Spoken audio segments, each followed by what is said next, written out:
Party కొత్త అధ్యక్షుడిగా బాధ్యతలు తీసుకున్నారు. ధన్యవాదం.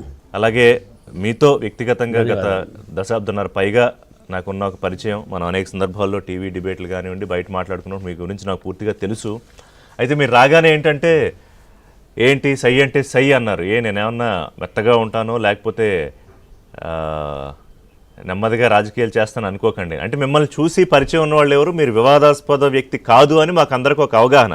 ఎప్పుడు మీరేమి అంటే అవసరం వచ్చినట్టు మాట్లాడారు సుమా, ఎప్పుడు మాట్లాడలేదని అంటలా. కానీ ఊరికే వెళ్ళి ఉన్నదానికి లేని దానికి గొడవలు పడే మనస్తత్వం కాదని.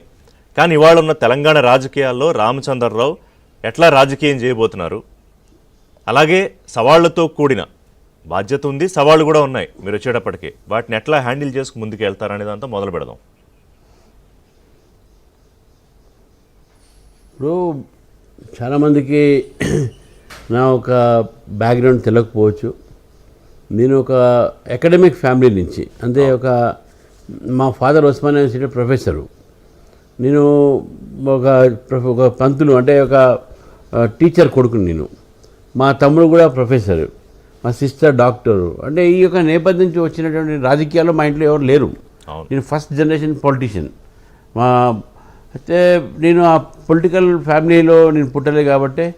కానీ నేను ఒక పొలిటికల్ కార్యకర్తగా తయారు కావడానికి కారణం ఏబీవీపీ, ఆర్ఎస్ఎస్. నేను అఖిల భారతీయ విద్యార్థి పరిషత్లో నేను స్టూడెంట్ డేస్లో ఉండే.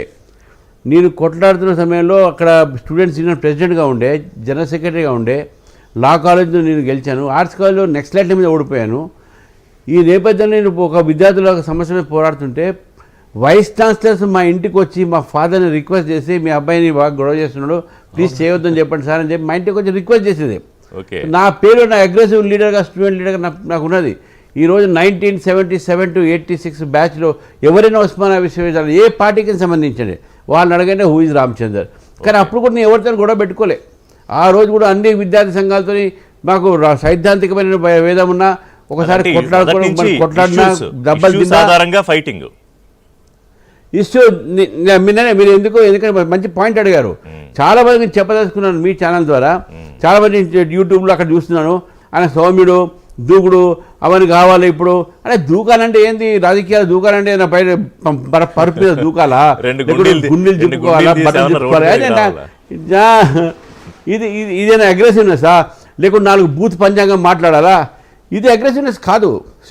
ఈరోజు ఏ రాజకీయ నాయకులైనా సరే, ఏ రాజకీయ పార్టీ అయినా సరే, నేనేమంటున్నా, ఈరోజు పాలసీస్ మీద మాట్లాడండి.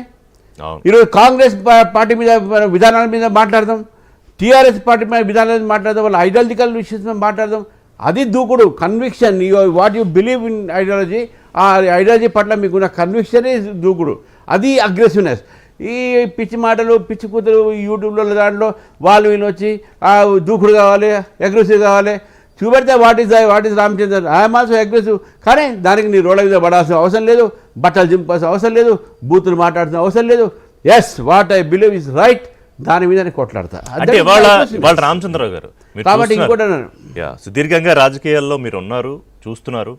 ఇవాళ తెలంగాణ రాజకీయాలు ఇవాళనే కాదులండి, గడిచిన ఈ ఉద్యమ కాలం నుంచి మనం తీసుకుంటే సరే, విధానాల పరంగా చర్చ ఒకటైతే, రెండోది వ్యక్తిగతంగా ఆరోపణలు కానివ్వండి, లేకపోతే బిలిట్లింగ్ చేయడం కానివ్వండి, డిసైజింగ్ చేయడం కానివ్వండి, ఇవన్నీ ఉన్నాయి. సో అట్లాంటి పంథాలోకి మరి అనివార్యంగా వెళ్ళక తప్పని పరిస్థితి ఇవాళ. అది అన్ఫార్చునేట్ అండి. నేను ఏమంటున్నా, అటల్ బిహారీ వాజ్పేయి గారు, పివి నరసింహారావు మన పార్లమెంట్లో వాళ్ళ పార్లమెంటరీ బిహేవియర్ చూసినాం. అవును, గతంలో ఇందిరాగాంధీ గారిని, వాజ్పేయి గారిని చూసినాం, అద్వానీ గారిని చూసినాం. మనం మన అసెంబ్లీలోనే కూడా మన అనేక రకాలైనటువంటి లీడర్స్ చూసినాం. మనం చెన్నారెడ్డి గారిని చూసినాం, ఇక రోషే గారిని చూసినాం, అటు అపోజిషన్ లీడర్స్గా ఎంతోమంది. మనం వాళ్ళ దగ్గర నుంచి నేర్చుకోవాలి, ఎమ్యులేట్ చేసుకోవాలి కదా. మన భావితరానికి మనం కూడా ఒక ఆదేశం కావాలి. అది రాజకీయాలు మనం చేయాల్సినది అవసరం. రాజకీయాలు అంటే ఈరోజు ఎమ్మెల్యే కావడము, ముఖ్యమంత్రి కావడం, వెళ్ళిపోవడం కాదు. మన భావి